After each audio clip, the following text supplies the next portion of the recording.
The Pit Explained, Season 1, Episode 13. 7 p.m. The mass shooting at Pitt Fest rolls into its second hour. A SWAT team has arrived at Pittsburgh Trauma Medical Hospital on reports the shooter might head there. Robby, the ER attending, is 13 hours into his shift, still co-leading the mass casualty response with Abbot. Supplies are gone. Bougies, working laryngoscopes, adequate blood. The night shift is on. Staff are donating their own blood, and Robby still hasn't heard from Jake, his quasi-stepson who was at the festival. This episode opens with a SWAT team at the hospital. The shooter's still out there, and there's real fear he might head for the ER. On the roof, Whitaker and Javadi receive a helicopter blood resupply. Shen reports 85 patients through outdoor triage so far. And the improvisation from last episode keeps escalating. Robby and Abbot are saving a wounded officer, but every standard tool is gone. No bougies, dead laryngoscope batteries. Abbot pulls a tactical crite kit from his personal bag. The hospital can't afford to stock them. Robby does a tactile intubation on another patient, guiding a tube past the vocal cords by feel alone because no laryngoscope works. And Langdon performs a supraclavicular subclavian on a huge patient, a rare blind central line technique he says he learned from a podcast. And McKay drills off her ankle monitor. It keeps going off. She grabs a drill and just destroys it. Whitaker is stretched too thin. He puts an IO into a conscious patient, a circus clown, and Mel has to correct him. Then his other patient, an older man named Grayson, who seems stable with a scalp wound, stops responding. Delayed intracranial bleed. No CT available. No neurosurgeon in the building.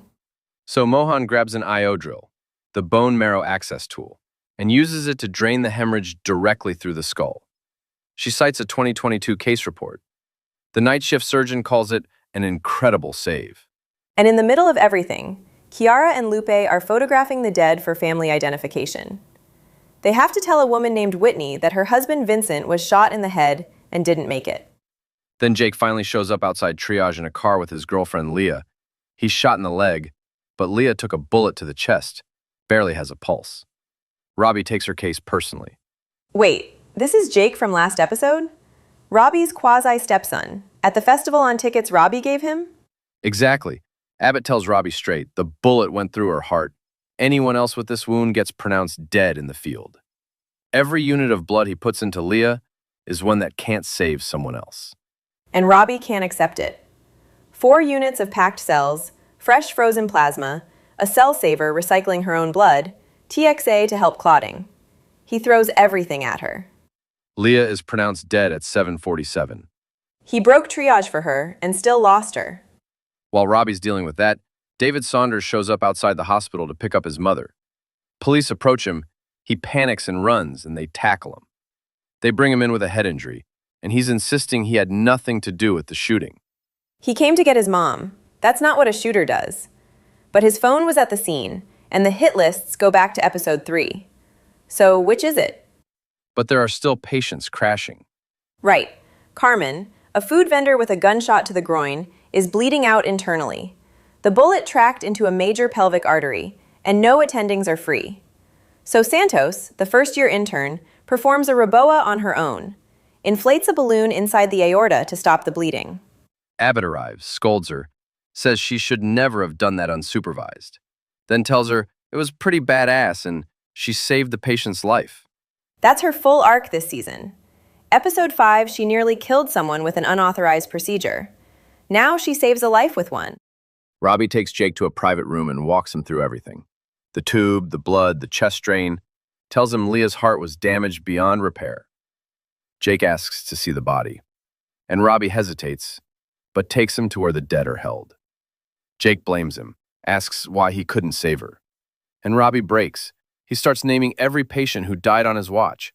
Spencer, who died in front of his children, an 18-year-old brain dead from fentanyl, a little girl who drowned saving her sister.